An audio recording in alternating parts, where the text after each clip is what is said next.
اے لوگوں، یہ خطاب کا بیٹا عمر ہونے کی وجہ سے نہیں، محمد کا غلام عمر ہونے کی وجہ سے ہے صلی اللہ تعالی علیہ وسلم۔ رسول پاک کے قدموں سے وابستہ ہوا تو یہ ساری عزتیں ہماری ہیں۔ لوگوں نے مجھے امیر المومنین کہنا شروع کیا۔ لوگوں، صرف نام عمر ہے، عمر نام ہونے سے ہر کوئی فاروق نہیں بنتا۔ ابو جہل کا بھی نام عمر تھا، لیکن بات یہ ہے کہ عمر ہو تو قدموں پہ نچھاور ہو۔ اور ان صحابہ کو دیکھیں، میرے آقا کی نسبت ہی تو ہے حضور کے لیے۔ وہ جب جان دینے کی بات کرتے تھے تو مولا نے کہاں کس اوج پر پہنچایا۔ ایک عرب نے آدمی کا بول بالا کر دیا، خاک کے ذروں کو ہمدوش سریا کر دیا۔ خود نہ تھے جو راہ پر اوروں کے ہادی بن گئے، کیا نظر تھی جس نے کہ مردوں کو مسیحا کر دیا۔ میرے آقا صلی اللہ تعالی علیہ وسلم کی عنایتوں نے انہیں کہاں پہنچایا۔ عزیزان گرامی، ان خواتین کی بات میں کر رہا تھا جو اپنے لال اور اپنے بیٹوں کی شہادت پر بھی ماتم نہیں کرتی، بلکہ یوں کہتی، مولا میری زندگی وصول ہو گئی، میرا بیٹا تیرے حبیب کے نام پر کام آ گیا۔ آج گھروں میں بزدلی کو ختم کریں۔ میں یہ نہیں کہتا کہ ہر کسی کو مرنے مارنے کے لیے بھیج دیں، میرے عزیزو، اسلام یہ بھی سکھاتا ہے۔ میرے آقا صلی اللہ علیہ وسلم نے فرمایا، لا تتمنوا لقاء عدوکم، تم دشمن سے مڈبھیڑ اور جنگ کرنے کی تمنا مت کرنا کہ ابھی جنگ ہو جائے، ابھی ماریں گے، یہ تمنا بھی مت رکھنا۔ جنگوں میں سوائے نقصان کے کیا ہوتا ہے؟ نقصان بہت ہوتا ہے، لیکن میرے آقا صلی اللہ علیہ وسلم نے فرمایا جنگ کی تمنا مت کرنا، لیکن اگر تمہارے سروں پر کوئی مسلط کر دیا تو پھر قدم بھی پیچھے نہ ہٹانا۔ یہ ہمارا ہے فریضہ، یہ ہے کہ ہم اس وقت تک بات نہیں کرتے۔ دیکھیں آج ہمارا کیا کیا نہیں چھین لیا گیا، سب تو ہماری مسجدیں پامال ہو رہی ہیں۔ روز ایک مسجد کی شہادت کی خبر آتی ہے۔ تقریباً مسجدوں کو انہوں نے ایسا کھلواڑ بنا دیا کہ راتوں رات پورے کے پورے لوگ مل کر کے اس کو مسمار کرتے ہیں۔ یہ حالات چل رہے ہیں، اور مسلمان کی جان اتنی سستی پڑ گئی آج کہ ان کو جانوروں سے بھی زیادہ دردناک موت کے ساتھ مار دیا جاتا ہے۔ یہ آج کے حالات ہیں۔ کشمیر جا کر دیکھیں، آسام میں دیکھیں، یہ سب کیا ہو رہا ہے۔ ہم نے کہاں آوازیں اٹھائی ہیں؟ ہمیں پتا ہے یہ سب ہم مرنے کے انتظار میں باری لگی ہوئی ہے سب کی۔ میرے عزیزوں، سب کچھ چھینا گیا ہے، مسجدیں، خانقاہیں، مزارات، مسلمانوں کی جانیں۔ اب ہماری بچیاں بھی محفوظ نہیں رہی۔ لڑکیوں کو اٹھا کر کے لے جاؤ، مرتد بنا کر کے انہیں نکاح کرو، 4-6 مہینے کے بعد انہیں پھر پھینک دو، یہ بھی چل رہا ہے۔ ہماری بچیوں کو اٹھا کر کے لے جانا، قتل کر دینا، کتنے واقعات دیکھنے کو مل رہے۔ پھر کسی غریب مزدور کو کہیں پکڑ کر کے موب لنچنگ کرنا، یہ سب حالات ہم دیکھ رہے ہیں۔ ہمیں پتا ہے ہم کس قسم پرسی کے عالم میں گزر رہے ہیں، لیکن ان سب کا جو اصل سبب ہے وہ ایک ہی ہے، ان کے جو ہم غلام تھے خلق کے پیشوا رہے، ان کے جو ہم غلام تھے خلق کے پیشوا رہے، ان سے پھرے، جہاں پھرا پھر آئی کمی وقار میں۔ یہ جو سبب ہے نا حضور سے پھرنے کی وجہ ہے، حضور سے جب جب منہ پھیرو گے یہ حالات ہوں۔ کتوں کو ہمارے اوپر مسلط کر دیا جائے گا، وہ نوچتے ہوئے بھونکتے ہوئے تمہارے سب کے چیتڑے اڑائیں گے۔ یہ آج حالات اسی وجہ سے۔ اور ظالموں کو سروں پر اس لیے بھی مسلط کیا جاتا ہے کہ تم سیدھے راستے پر آ جاؤ۔ جب بکریاں بہک جاتی ہیں تو کتے انہیں بھونک بھونک کر کے راستے پر لاتے ہیں۔ آج تمہارے اوپر بھی اسی طرح کے حالات آئے۔ اب ہونا یہ چاہیے کہ ہوش کے ناخن لیں اور اصل زندگی کا مقصد سمجھ لیں۔ مسلمانوں کی زندگی کا مقصد اور سبب یہی ہے جو تاج شریعہ بدر طریقہ رحمت اللہ تعالی علیہ نے اپنے کلام میں فرمایا، زندگی یہ نہیں کسی کی کسی کے لیے، زندگی ہے نبی کی نبی کے لیے۔ نہ سمجھ مرتے ہیں زندگی کے لیے، ارے جینا مرنا ہے سب کچھ نبی کے لیے۔ یہ سمجھ جاؤ، حضور پاک صلی اللہ تعالی علیہ وسلم کے لیے تمہیں امانت کے طور پر یہ سب چیزیں دی گئی، اس دن پھر تم عزت کو بھی پالو گے۔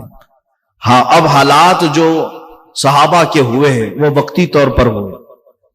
ایک بات یاد رکھنا، میں حضور پاک صلی اللہ تعالی علیہ وسلم کی عزت کے لیے جو بھی میدان میں کھڑا رہے حفاظت کی بات کرے گا، اس کو دنیا مار تو سکتی ہے لیکن مردہ نہیں کر سکتی.